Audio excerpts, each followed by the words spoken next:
Sir ఇప్పుడు మాకేం అభ్యంతరం లేదు సార్.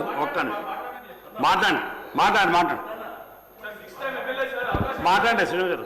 సార్ మాకు సభానాయకుడు వారు వచ్చి రిప్లై ఇచ్చేటప్పుడు మాకు అభ్యంతరం లేదు. మేము ఇప్పుడే కొత్తగా కాదు, 94 నుంచి చూస్తున్నాం. ఆ మర్యాద మాకుంది, ఆ గౌరవం మాకుంది. ఇప్పుడు శాసనసభ మీద మాకు గౌరవం ఉంది. టీ బ్రేక్ అని చెప్పి పోయిన తర్వాత 2.5 గంటలు మేము కూర్చున్నమాట వాస్తవంగా. మళ్ళా మాకు ఈ సభ మీద బడ్జెట్ మీద ఇంట్రెస్ట్ ఉంది, తప్పకుండా ప్రజలకు తెలవాలనేటువంటి ఉద్దేశం. సేమ్ టైం గవర్నర్ అడ్రస్ కూడా అన్న ఆ రోజు డిస్కషన్ జరిగింది. 4 సార్లు వాయిదా వేశారు. మమ్మల్ని 5 గంటల సేపు కూర్చోబెట్టారు. ముఖ్యమంత్రి గారు వస్తారు, సరే వారు ఢిల్లీకి పోయారు కాబట్టి వచ్చిన తర్వాత వారు గవర్నర్ అడ్రస్ మీద రిప్లై చెప్తారని మేము కూర్చున్నాం. ఆయన వచ్చిండు, రాత్రి 12 గంటల వరకు పండబెట్టి తొక్కిండు, పోయిండు. అయినా కన్ను నోరు మూసుకొని ఉన్నాం. కానీ ఇప్పుడు కూడా మాట్లాడలేకపోతే అన్న మాటలే కదా సార్, హౌస్లో అన్న మాటలే చెప్తున్నా. నేను మన కొత్తగా అడిషనల్ గా చెప్తున్నా.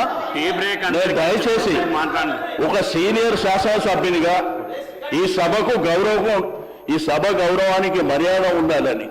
ఇప్పుడు అంతకుముందు ఏంటంటే ముఖ్యమంత్రి గారు మాట్లాడే ముందు శ్రీధరన్న లేచి చెప్పిండు.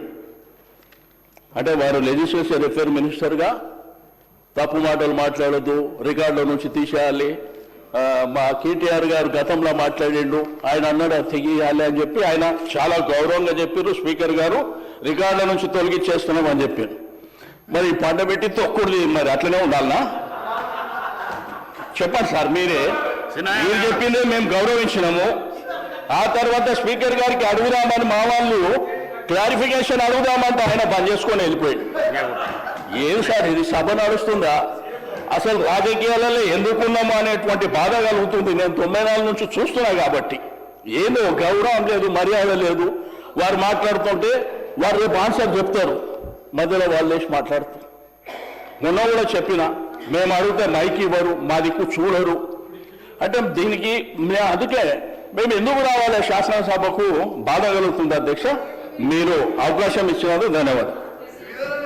ఫైనాన్స్ మినిస్టర్ గారు, ఫైనాన్స్ మినిస్టర్ బట్టి సార్ అన్న